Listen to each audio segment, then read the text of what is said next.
Hey y'all, today we're going to take a look at civilians rant on TikTok about having homeowners remorse and living house poor. To my people, please make sure you're fully prepared before you purchase your home because it's a big obligation. And make sure you factor in things that can go wrong because unexpected maintenance is a key factor to being house poor and having homeowners remorse. But anyway, let's take a look.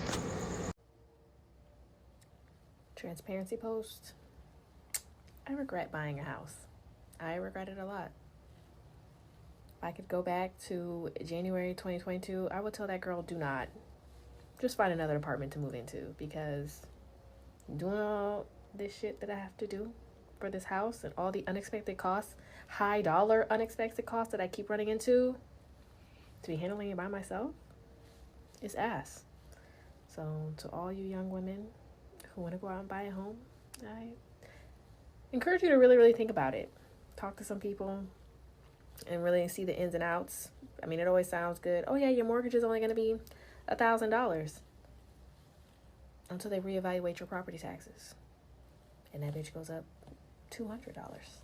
You know, it's trash. 85 degrees, your AC is going to go out. You don't want to know how much that costs. It's trash. Buying a home as a single parent is a bad idea. I'm a single parent who bought a home and I am thousands of dollars in debt. I thought that buying a home would be the best thing for my daughter and I. I didn't take into consideration property taxes. My mortgage went from $1,400 to $1,900 in 2 years. I'm in debt because I had 3 water leaks. Not only did I have to pay the rise in property taxes, but I had to pay for the maintenance in my home. I definitely believe that home ownership requires 2 incomes. All of the things that I could do before I bought the home, all of the things I could provide to my daughter before I bought my home, I can no longer do. I am what they call house poor. If you are a single parent looking to buy a home, I hope you have thousands of dollars in savings. Equity is cool and all, but when it comes at a price, I don't think I'm willing to pay it anymore.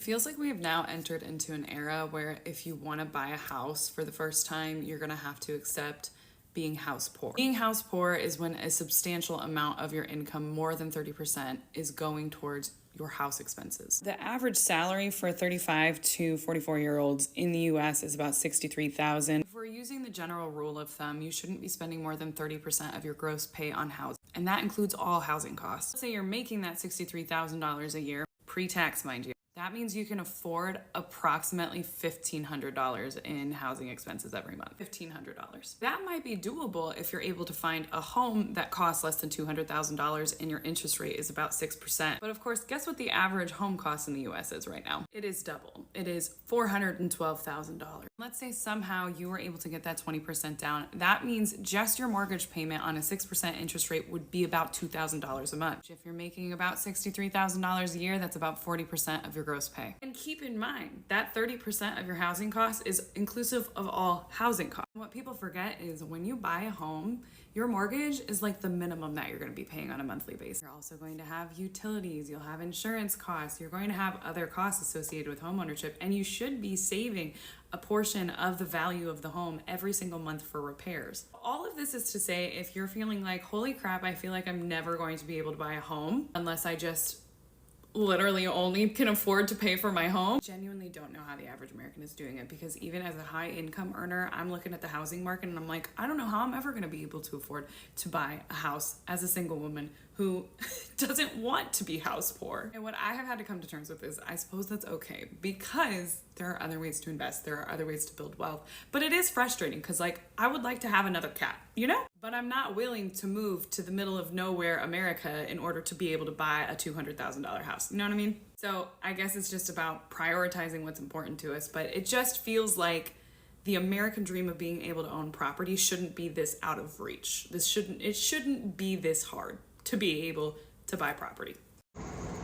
Well, as you can see, unexpected maintenance seems to be a key factor to people having homeowners remorse. So to my people out there that's planning to buy a home, make sure you put something to the side for unexpected home maintenance. Make sure you just have emergency funds so you be fully prepared for anything that may come up or may arise. All right, let's be mindful and let's be smart. To the next video.